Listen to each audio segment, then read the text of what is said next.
Hello, my soulful friends. So, I want to explore a topic with you, both through some thoughts I've had and through some guided meditation.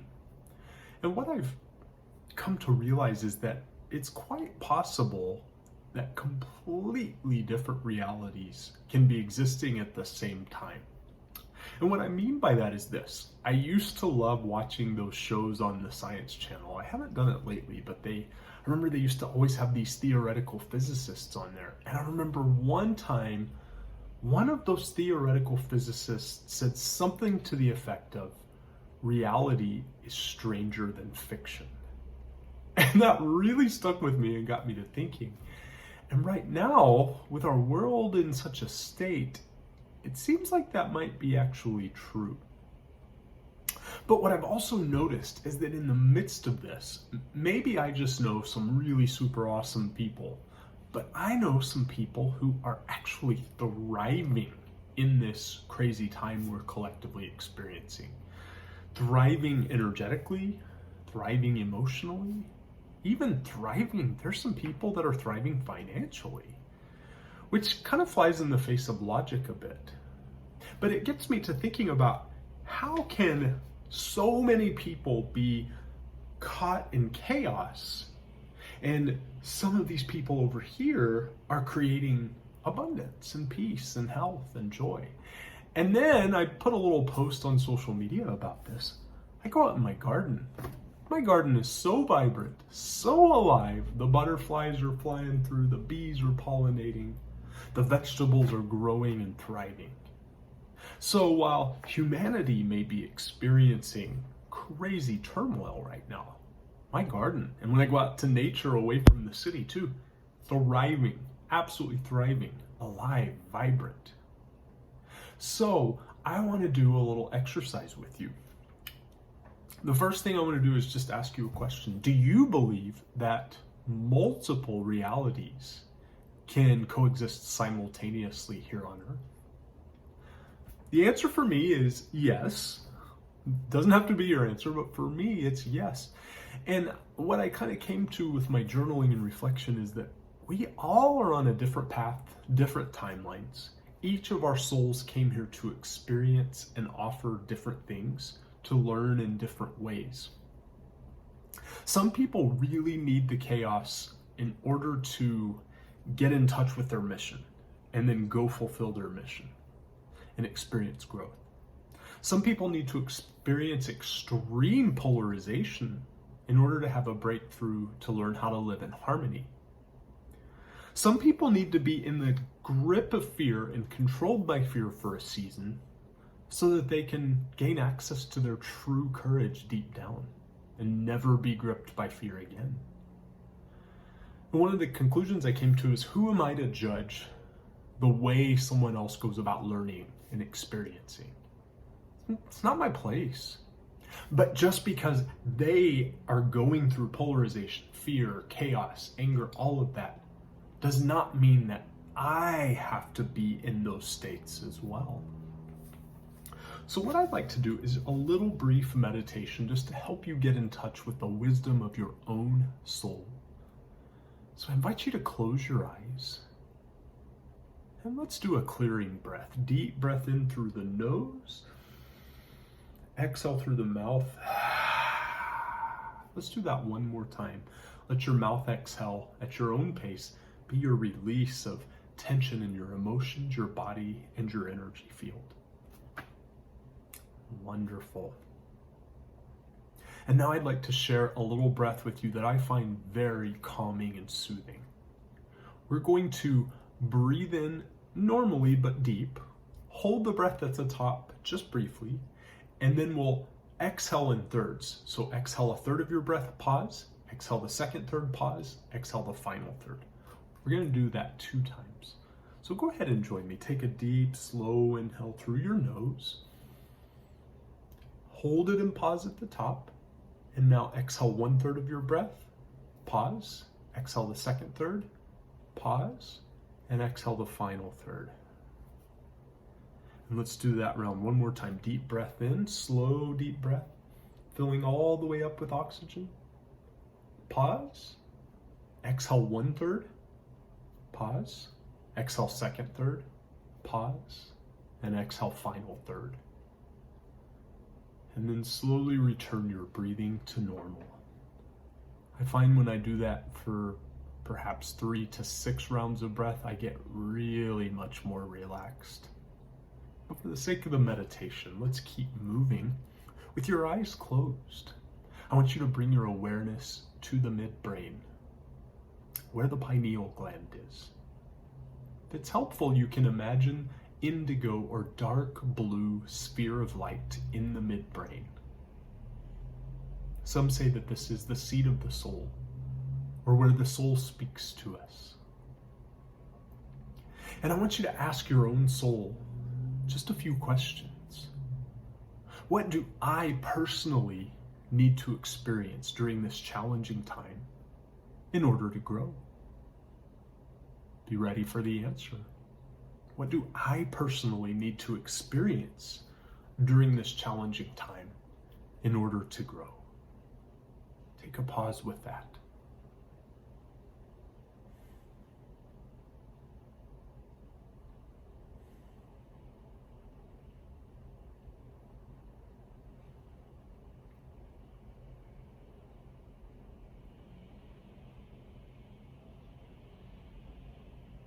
And then another question for you. What am I meant to learn or understand more clearly through this challenge? What am I meant to learn or understand more clearly through this challenge? Take a pause with that.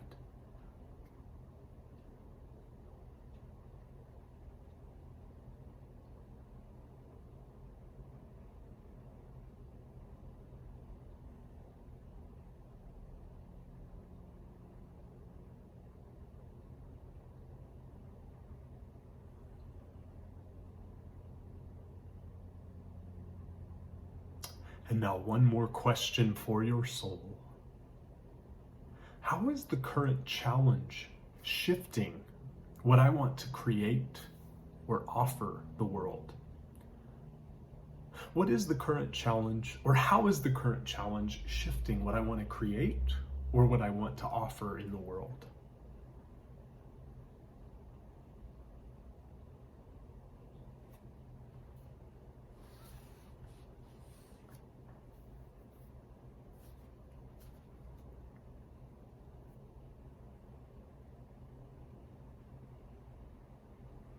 Now, I did a little reflection on this. You're welcome to open your eyes. I just want to share a little bit of my reflection with you. Some things that I really, when I sat with these questions, what came up for me. What I meant to learn and experience now is to practice a sense of non-attachment to what's happening. Practice a sense of non-attachment to the surface of what is happening. In other words, I really feel like my soul's guiding me to see the events unfolding as if I were watching a movie in a movie theater. Like, even though we really get into the movie and we feel and our heart races faster when the movie gets exciting, there's this deep knowing somewhere within us that we are safe. Even if there's explosions on the screen, we are safe. And we know we're going to walk out of that movie theater intact, safe, alive, and well. I feel like I personally am being guided to do that same thing. Watch this intensity unfolding around me, but not attached to it as if it defines who I am, or as if I need to be pulled into intensity as well. And then just trust that who I really am, my soul itself, is totally fine through all of this. Is going to leave this movie theater earth completely unscathed. Now, that doesn't mean I don't care. It doesn't mean I don't speak up when needed to. It doesn't mean I don't take action. It's not what I'm saying. But to not so vehemently attach to what is happening that I can't kind of step back and see the bigger picture, especially the spiritual bigger picture. And the other thing that came up for me in reflecting on these questions is it's really not up to me to judge someone else's way of growth and learning and experience. So if someone else needs to get gripped up in extreme fear and terror, I need to let them have that experience and not judge them or be angry or frustrated with them for it. If someone needs to go to the place of extreme polarization, like if you believe this, you can't be my friend anymore, I need to just detach from any judgment of them having that experience. Because maybe they need to go there to come back to learn harmony and how to live in harmony with themselves and the world around them. I don't know. It's not up to me, someone else's timeline and learning experience. However, there's a lot I can do about my own timeline, my own learning experience, just as you can do for your own. And the final thing that I observed in all of this is the current challenge is showing me that my vibration, where I keep my energy frequency, is so much more important than any action I take or any words I speak. Again, that's not saying we just sit back and eat popcorn and don't do anything. But I think there have been moments through this challenge where I've been really polarized in my own thinking. They need to believe the way I do or they're wrong. And I realized the more words or data I would throw at someone who sees an issue differently than me, especially in this time of heightened emotion, the more they pulled away from me and dug their heels in the other direction. So it's really not about convincing anyone of I'm right, you're wrong, or they're right, we're wrong. And it's not about that. So detaching from that. The last thing I wanted to say is we can totally have this experience of joy and creation. The ability to create is so powerful right now for artists and visionaries. Whoa, I know it's intense, but this is a time you're like hitting this energetic gold mine where you can tap into this creative energy. I've also seen a lot of people in the health and wellness world that are thriving right now, and that encourages me. Last thing I wanted to say is if you're learning how to hit your stride or coming up with some new ideas now or stepping into abundance or stepping into your power, please do not feel guilty about it just because the world around you is in a place of chaos. Thrive, shine, because then you can be a light when someone else is ready to come out of the chaos. You can be a light to be a way shower, to show them how, to encourage them on their own path of that. I want to thank you for joining me for this today. The world may be in chaos, but your reality can be abundance, stability, peace, hope. Have a beautiful day.